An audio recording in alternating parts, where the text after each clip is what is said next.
요셉 술람 장로님이 어떤 분이냐면요, 1946년에 불가리아에서 유대인 가정에서 태어나신 분이에요.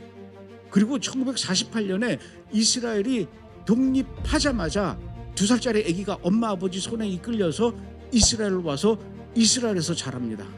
그러다가 세파르팀 유대인인데 이스라엘에서 고등학교를 다니다가 고등학교 때 우연히 어떻게 신약 성경을 읽게 되고 예수를 믿기 시작해요.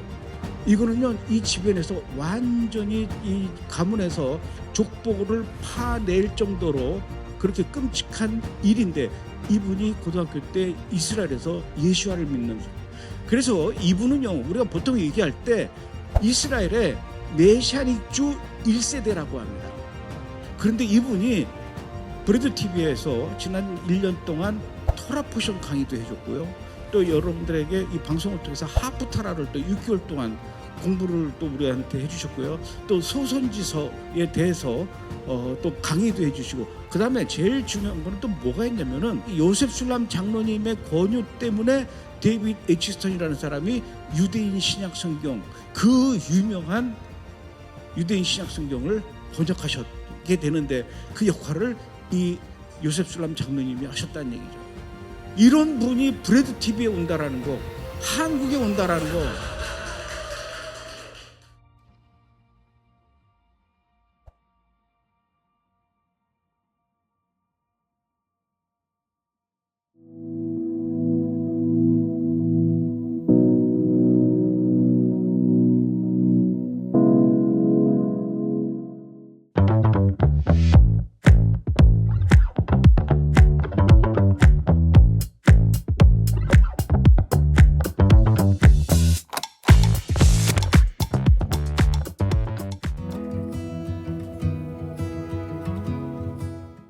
이스라엘에서 샬롬을 전합니다. 신약의 빛으로 번죽한 토라 강에 토라의 말씀에 오신 것을 환영합니다. 오늘의 토라 부분은 아름답고 매우 강력하며 흥미진진한 교훈들로 가득 차 있습니다. 그리고 이 토라 부분을 공부하며 우리는 믿음으로 충만해지고 하나님의 기적과 축복을 받을 마음의 준비를 합니다. 브라TV 이 일을 가능하게 해주셔서 감사합니다. 그리고 브라TV와 함께 우리는 열방의 축복을 선포합니다. 하나님의 축복은 진정 우리를 위해 역사하고 있습니다. 모든 것이 그분과 그분의 영광을 위한 것입니다. 그럼 이번 주 공부를 시작해 보겠습니다. 이번 주 토라 부분은 샬라흐라고 불립니다. 샬라흐는 보내다라는 뜻입니다. 그들은 보내줬습니다. 샬라흐. 모세가 그들을 내보냈죠. 민수기 13장 1절부터 15장 41절까지가 이번 토라 공부 범위입니다. 처음부터 읽기 시작해 보겠습니다. 이스라엘 백성들이 이동하며 약속의 땅에 들어갈 때가 된 아주 아름다운 이야기입니다. 모세가 무엇을 느꼈고 무슨 생각을 했는지 12 정탐꾼을 보내게 된 진짜 동기가 무엇인지 생각해 보는 것은 흥미롭습니다. 이스라엘의 모든 지파를 대표하는 12 정탐꾼을 불렀기에 이는 아름다운 이야기입니다. 이스라엘에 12지파가 있듯이 10이라는 숫자는 매우 전략적이고 신성한 숫자입니다. 그래서 각 지파에서 한 명씩 사람을 뽑았습니다. 나중에 하나님께서는 12사도를 보내실 것입니다. 흥미로운 점은 예수님께서 12사도를 보내실 때도 똑같이 샬라흐, 즉 보내심을 받은 자라고 부르셨다는 것입니다. 히브리어로는 샬리아흐, 사도라고 부르죠. 아름답고 영광스러운 이름입니다. 하지만 히브리어로는 말 그대로 예수님에 의해 보내심을 받은 자들이라는 뜻입니다. 모세가 12지파를 대표하는 12 정탐꾼을 보내 땅을 정탐하게 했듯이 예수께서는 12 제자를 보내셨습니다. 각 제자는 한 지파를 대표하며 하나님의 일을 하고 열방에 복음을 전파하기 위해 보내졌습니다. 여기서 우리는 12 정탐꾼과 12 사도 사이의 평행 이론을 봅니다. 하지만 큰 차이가 있습니다. 아시다시피 12 정탐꾼은 실패했습니다. 단 2명만이 임무를 완수하고 훌륭한 보고를 가지고 돌아왔습니다. 10명은 불신앙으로 실패했죠. 하지만 예수님께서는 그것을 다시 바꿔 12 정탐꾼, 즉 12 쉴리힘 12명의 보내심을 받은 자들을 보내셨고 그들은 세상을 변화시켰습니다. 그리고 그들 모두가 각자의 임무를 완수했습니다. 주님을 찬양합니다. 그래서 우리는 구약, 즉 토라의 이야기와 신약 사이에 연결고리인 구속을 보게 되는데 이는 모든 것이 태초에 마땅한 모습으로 제자리를 찾은 때입니다. 여기서 우리는 그들이 그 땅을 정탐하기 위해 12명의 정탐꾼을 어떻게 보냈는지 보게 됩니다. 히브리어로 땅은 에레츠인데 이스라엘 땅인 에레츠를 돌아다니며 그 땅에서 무슨 일이 일어나고 있는지 확인하려는 것이었죠. 당시 그들은 이스라엘 땅을 잘 몰랐습니다. 그들은 아브라함, 이삭, 야곱의 이야기만 기억하고 있었죠. 그게 전부였습니다. 그게 다였죠. 그 후 야곱은 그 땅을 떠나 이집트로 갔습니다. 그래서 그들은 이야기만 기억할 뿐 400년 넘게 사실상 고립되어 있었습니다. 다시 방문할 수도 없었죠. 그 땅이 어떤 모습일지 전혀 몰랐습니다. 그래서 이제 그 땅을 살피고 확인하기 위해 12명의 정탐꾼을 보냅니다. 정말 중요한 임무였죠. 이제 세부 사항을 살펴볼 텐데 여기서 정말 놀라운 점은 그들이 실제로 본 것이 하나님께서 약속하신 것, 하나님께서 그 땅을 묘사하신 그대로였다는 겁니다. 그것은 정말 정확하고 옳았습니다. 그들은 그 땅의 풍요로움을 봅니다. 그 땅의 아름다운 열매들을 봅니다. 사실 그들은 자신들이 본 것에 크게 기뻐합니다. 그래서 이 부분 즉 성경 속 땅의 상태와 번영, 하나님께서 그들에게 주신 것은 모두 좋았습니다. 하지만 이제 다음 부분으로 넘어가 보겠습니다. 다음 부분으로 넘어가기 전에 보고가 중요합니다. 보고에 대해 말씀드리죠. 이 장들에서 우리는 그들이 어떻게 돌아다니는지 보게 되는데 그들 모두가 직접 목격합니다. 그들의 임무는 단지 보고 돌아와서 설명하는 것이었죠. 그리고 그들이 본 것은 정말 놀라웠습니다. 그들은 아름다움과 풍요로움 그리고 축복을 봅니다.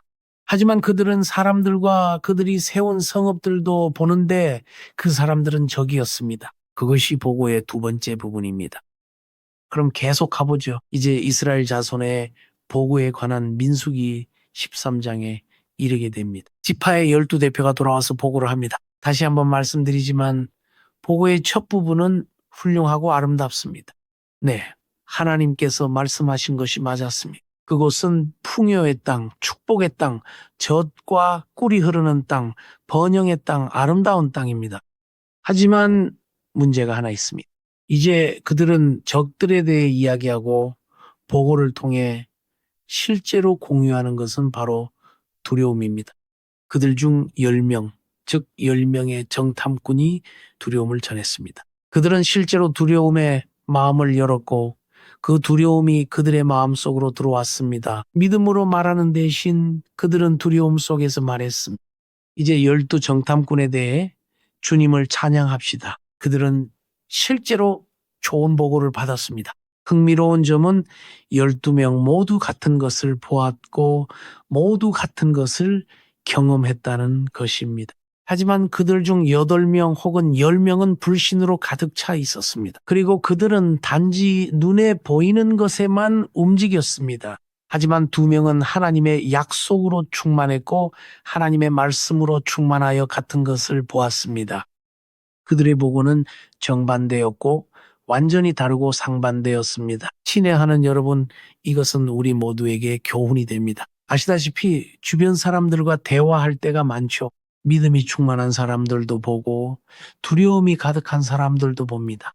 두려움에 가득 찬 사람들에게 조언을 구한다면 우리가 얻는 것은 불신뿐일 것입니다.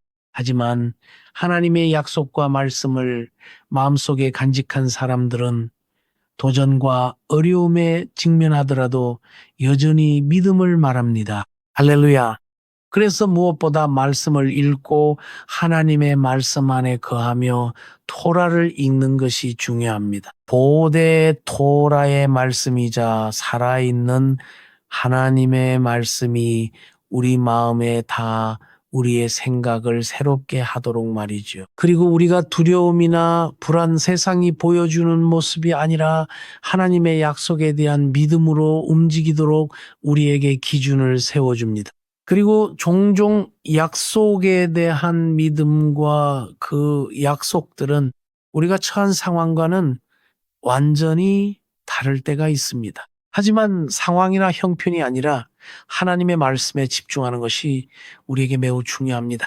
그래서 이 10명의 사람들은 두려움의 영에 사로잡혀 있었습니다.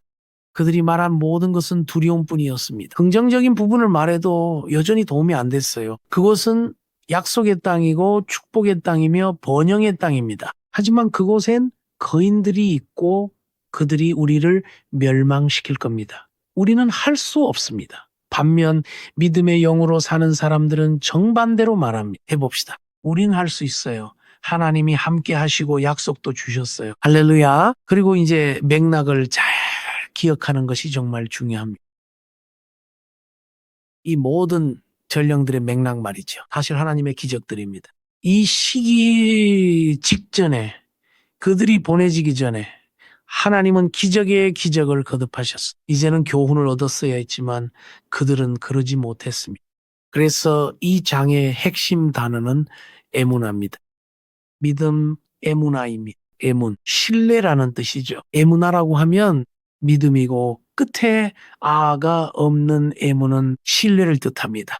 우리가 아멘이라고 할 때 에무나와 같은 어원인 아멘을 쓰는 거죠. 그래서 아멘이라고 할 때 하나님의 말씀을 신뢰한다는 뜻입니다. 아멘을 할 때마다 하나님의 말씀을 믿는다고 고백하는 것이죠. 주님을 찬양합니다. 우리는 아멘을 아주 많이 하는데 그건 옳은 일입니다. 우리 마음속에 믿음이 있고 믿기 때문에 아멘이라고 하는 것이니까요. 그게 핵심입니다. 이제 이 상황에 대해 말해주는 성경 구절 몇 가지를 읽어봅시다.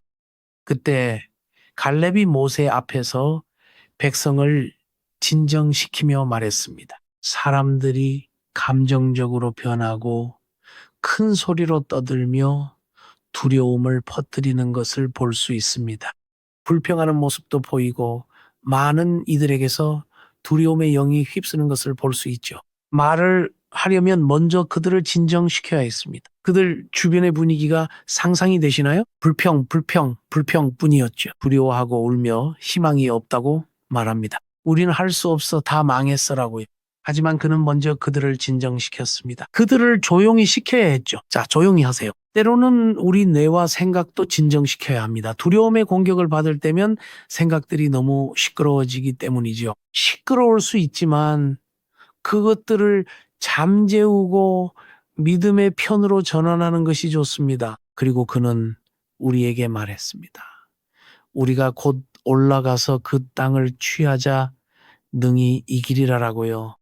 정말 훌륭한 메시지입니다. 매우 긍정적이고 강하죠. 하지만 가장 중요한 건 믿음의 영 안에서라는 점입니다. 네, 그는 해보자고 말했습니다. 우리는 할 수 있습니다. 우리는 충분히 해낼 수 있습니다. 분명 그들의 핵심은 하나님이 우리와 함께 하신다는 것이고 하나님이 약속하셨다는 겁니다.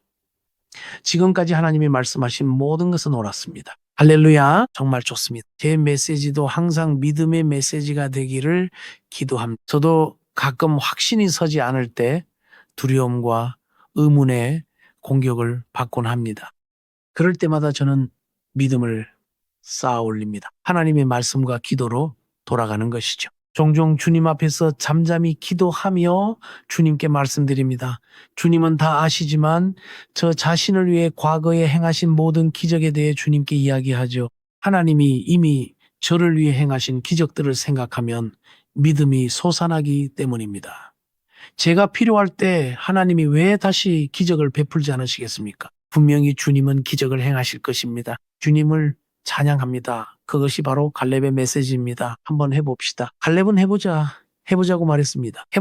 해보자고요. 그런데 히브리어로 갈렙이라는 이름이 무슨 뜻인지 언급하는 게 중요하겠네요. 그것은 카레브, 즉 마음과 같지만 또한 히브리어로 갈렙은 켈레브, 즉 개를 의미하기도 합니다.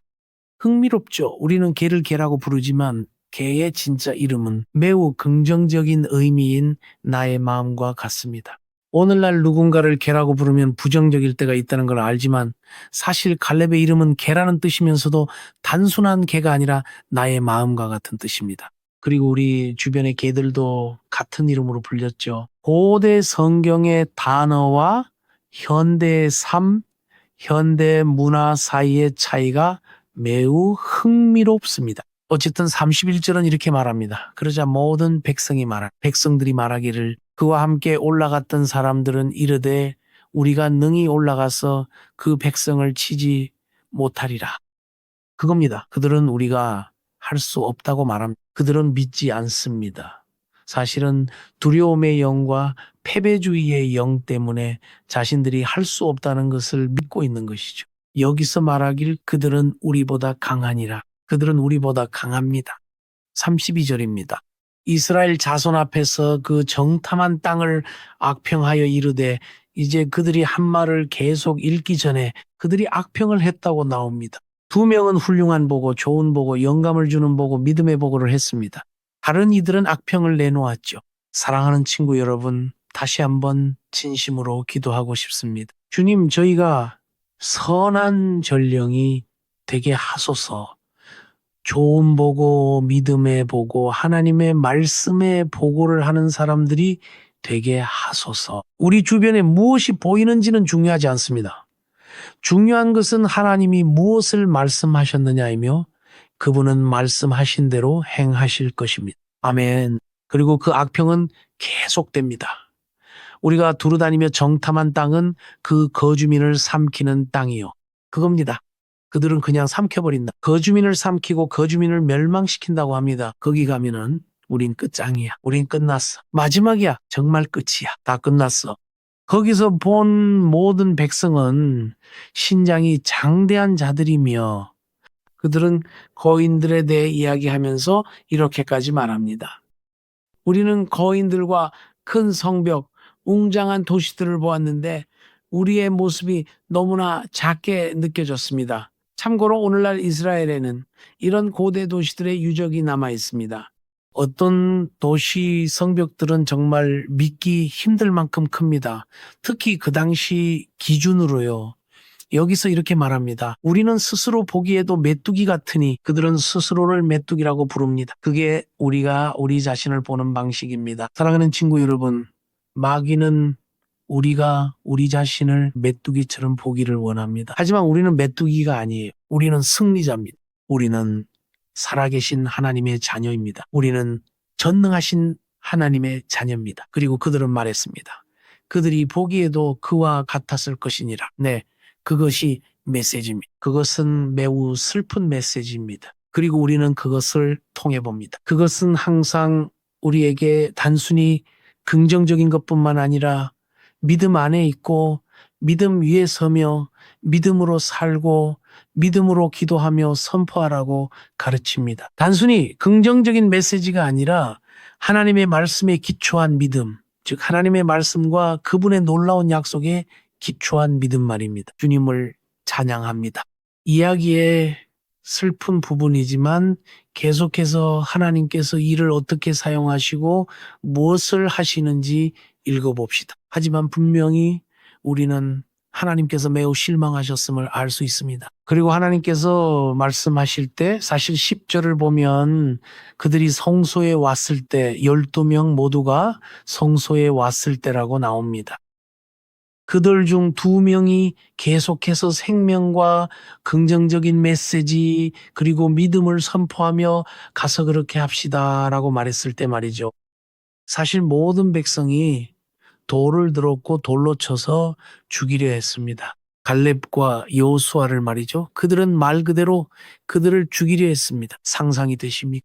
그들은 두려움으로 가득 차 있었습니다. 생명을 말하는 이들에게 그들은 돌을 들어 죽이려 했지만 우리는 주님의 기적을 보았습니다. 하나님의 영광이 나타났습니다. 하나님의 영광이 드러났습니다. 그리고 하나님의 영광이 갈렙과 여호수아의 생명을 구했습니다. 그러고 나서 하나님께서 모세에게 말씀하십니다. 하나님께서 모세에게 그분의 한탄에 대해 말씀하십니다. 17절부터 읽을 수 있지만 그 전에 하나님께서 모세에게 말씀하시며 이제 끝이다 라고 하십니다. 이 백성이 내 영광을 보고도 여전히 무시하고 여전히 믿지 않는구나. 내가 그들을 멸하리라. 이제 끝이다. 내가 그들을 멸하리라. 이제 모세가 나아가 하나님과 대화하는데 그의 기도는 강력하고 놀라운 기도이며 우리 삶에서 정말 드릴 가치가 있는 기도입니다. 왜냐하면 실제로 그가 주님께 상기시켜 드리고 있기 때문입니다. 한편 주님께서 자신이 누구인지 아신다는 것도 우리 모두 압니다. 그분은 상기시켜 드릴 필요가 없으신 분이죠. 하지만 모세가 하나님께서 하신 말씀을 인용하며 그분의 자비에 의지해 기도하는 모습은 정말 아름답습니다. 실제로 방향을 바꾸고 하나님께서 하시려던 일도 바꿉니다. 그럼 함께 읽어봅시다. 하나님이 그들을 멸하리라 하셨을 때 모세가 백성을 위해 기도합니다. 이것은 강한 지점입니다. 우리 주변엔 늘 불신 가득한 사람들이 있습니다. 선한 사람도 때때로 불신에 빠집니다. 하지만 하나님께서 우리에게 놀라운 힘과 기도할 수 있는 능력을 주셨습니다. 우리가 기도하면 하나님이 움직이십니다. 하지만 불평할 때는 그렇지 않습니다. 그러면은 우리 삶에 여러 문제가 생깁니다. 우리가 기도하고 믿음으로 기도할 때 하나님께서 움직이십니다. 그래서 모세는 인간이 할 수 있는 가장 중요한 일을 하고 있는 것입니다. 그는 기도로 하나님께 말씀드립니다. 그는 중보하며 간구하고 기도하며 하나님의 말씀을 인용합니다. 17절입니다. 이제 구하옵나니 내 주의 권능을 크게 하옵소서.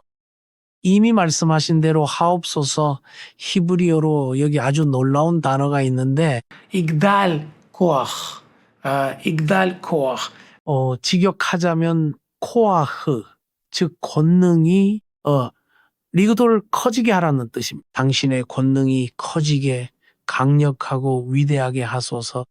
우리 기도의 이 부분에서 우리는 항상 히브리어로 아도나이 가돌 즉 하나님은 위대하시다라고 말합니다. 그래서 그는 주의 권능이 크게 되기를 구했습니다.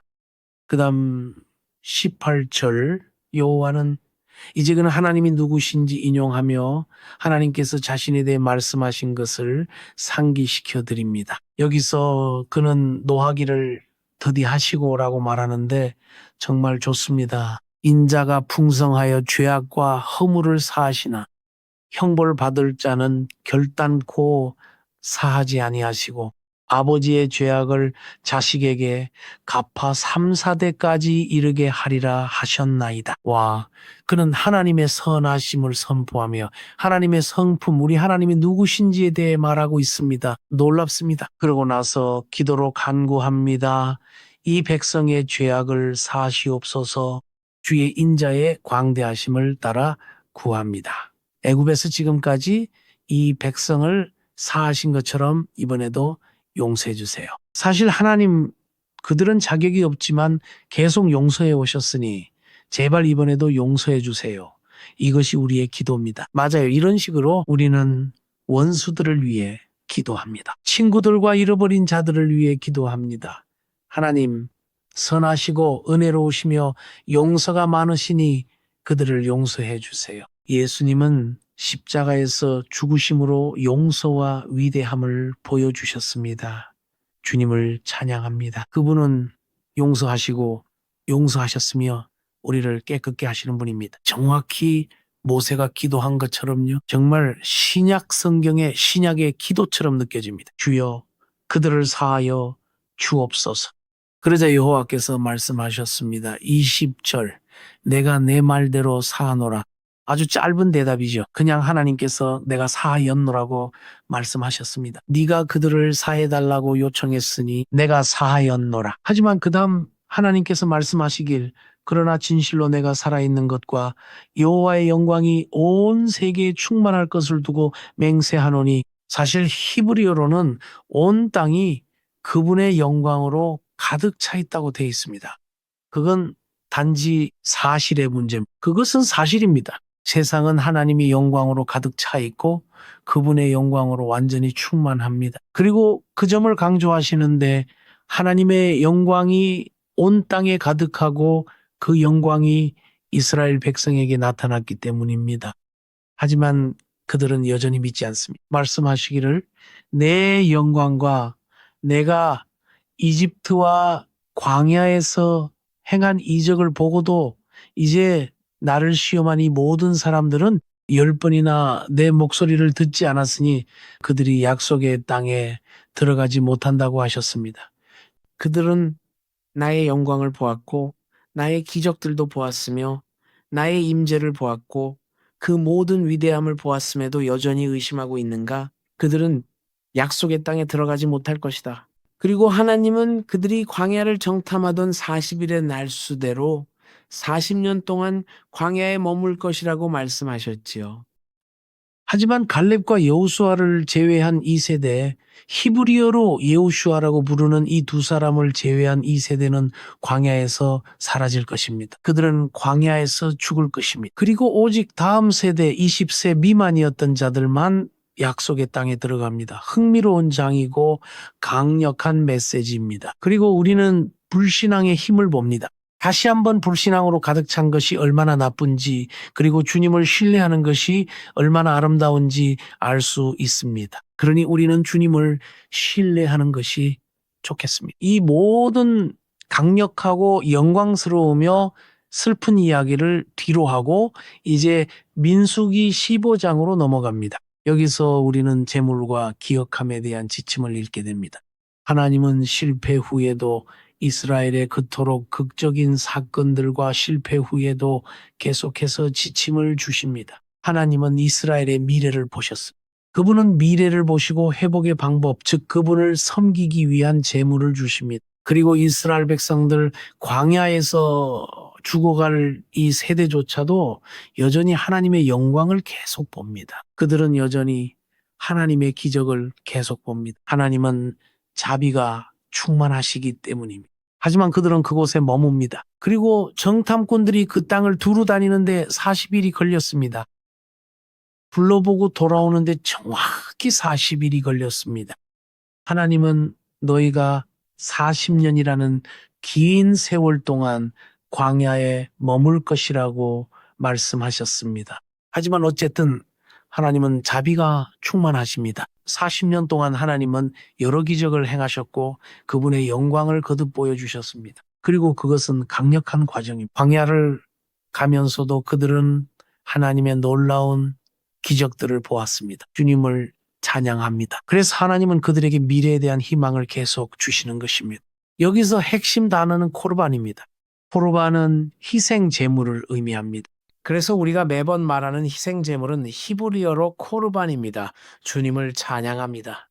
민수기 15장에는 또 다른 아주 흥미로운 점이 있습니다. 하나님께서는 이스라엘 백성들에게 예언적이면서도 매우 실제적인 무언가를 하라고 가르치시는데, 이는 그들의 외양이나 옷차림을 실제로 바꿔 놓을 것입니다. 그분은 의복에 어떤 요소를 추가하십니다. 그것에 대해 한번 읽어봅시다. 그분은 술에 대해 말씀하시는데 히브리어로는 찌찌트라고 부릅니다. 찌찌트, 즉 옷단술이죠. 흥미롭네요. 하지만 하나님께서는 요점을 짚어주시고 이스라엘 사람들이 보여야 할 모습, 걷는 방식, 소유하고 입어야 할 방식을 영원히 바꾸고 싶어 하십니다. 그들의 의복, 즉 겉옷에 무엇을 추가하는지에 대해서 말이죠. 예수님과 사도들조차도 그들의 옷에 이것을 달고 있었습니다. 그래서 38절은 이렇게 말합니다. 이스라엘 자손에게 말하여 그들의 대대손손 그들의 겉옷 귀에 술을 만들게 하라. 그러니 이스라엘 사람의 모든 겉옷에는 술이 달려 있어야만 했습니다. 좋습니다. 여기에는 더 자세한 내용이 나옵니다. 대대로 말이죠. 그리고 그 귀의 술에 청색끈을 더하라고 합니다. 그러니까 술 안에는 청색근이 있어야 한다는 것이죠. 왜 그럴까요? 무엇을 위한 것일까요? 다음 절에 답이 있습니다. 이 술은 너희가 보고 여호와의 모든 계명을 기억하여 준행하게 하기 위함이라. 그래서 실제로 이 술은 하나님의 계명, 하나님의 말씀, 즉 토라를 상징한다고 말했습니다. 그러니 옷 옆에 술을 달고 다니는 이스라엘 사람들을 볼 때마다 여러분은 그 술이 하나님의 말씀과 주님의 계명을 상징한다는 것을 알게 될 것입니다. 하나님께서는 너희가 그것을 보고 기억하며 행할 것이라고 말씀하셨습니다. 그래서 그분은 눈에 보이는 표징을 주셨습니다. 주님을 찬양합니다. 사람들의 옷에 아주 뚜렷하게 나타나는 표징이죠. 그들은 서로를 보게 될 것이고 술을 보게 될 것입니다. 그리고 그때마다 토라, 하나님의 말씀, 하나님의 약속, 하나님의 언약을 생각하겠죠. 주님을 찬양합니다. 계속해서 읽어봅시다. 그 다음 40절은 너희가 내 모든 계명을 기억하고 행하여 너희의 하나님 앞에 거룩하라 라고 말합니다. 기억하고 행하는 것이 중요한 부분이죠. 그래서 찌찌트, 즉 술은 실제로 매우 중요하며 하나님의 말씀을 상징합니다. 그것은 우리가 책의 백성이고 말씀의 백성임을 상기시키기 위해 만들어졌습니다. 할렐루야. 하지만 상기하고 기억하며 행하라고 말합니다. 행하는 것 또한 매우 중요한 부분이죠.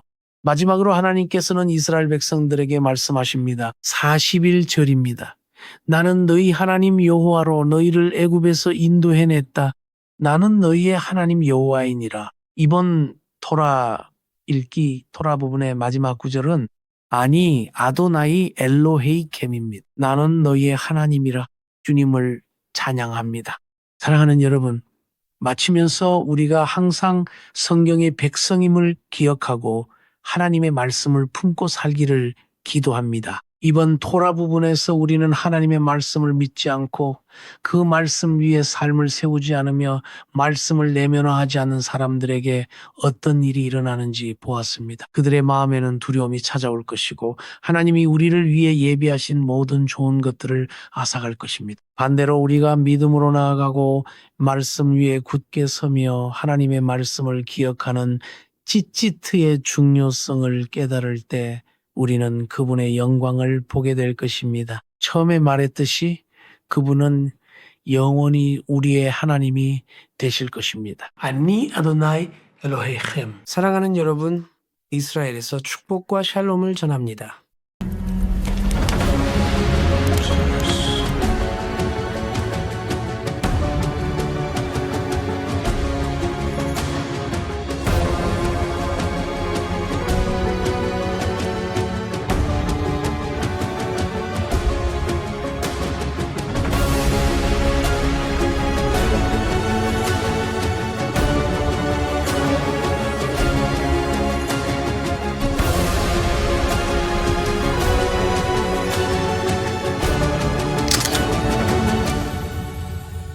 여러분의 시간표에서 하나님의 시간표로 옮겨지는 축복이 여러분 삶 가운데 있기를 예수의 이름으로 축복드립니다.